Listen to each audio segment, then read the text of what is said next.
अमेरिकेचे राष्ट्राध्यक्ष Donald Trump हे ॲपलचे सीईओ टिम कुक यांच्यावरती नाराज असल्याची माहिती समोर आली आहे। ॲपलचे सीईओ टिम कुक यांना भारतात कारखाने उभारू नयेत असा धमकीवजा सल्ला ट्रम्प यांनी दिलाय।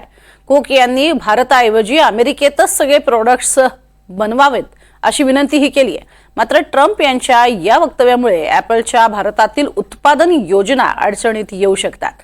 सध्या ॲपल कंपनीकडनं चीनवरील अवलंबन कमी करण्यासाठी भारतात मोठ्या प्रमाणात आयफोन उत्पादन केलं जाते।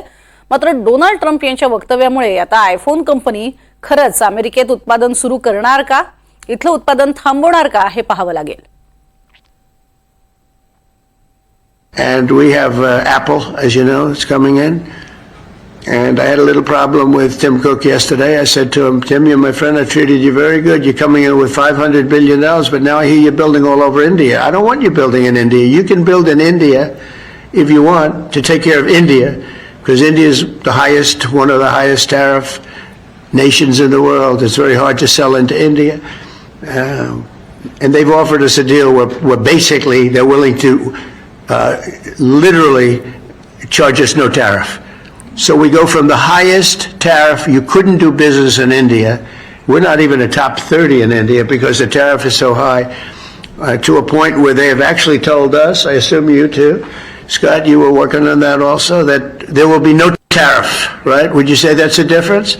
They're the highest and now they're saying no tariff. But I said to Tim, Tim, look, we've treated you really good. We put up with all the plants that you built in China for years.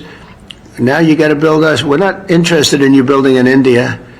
India can take care of themselves. They're doing very well. We want you to build here, and they're going to be upping their production in the United States. Apple. So Apple's already in for $500 billion.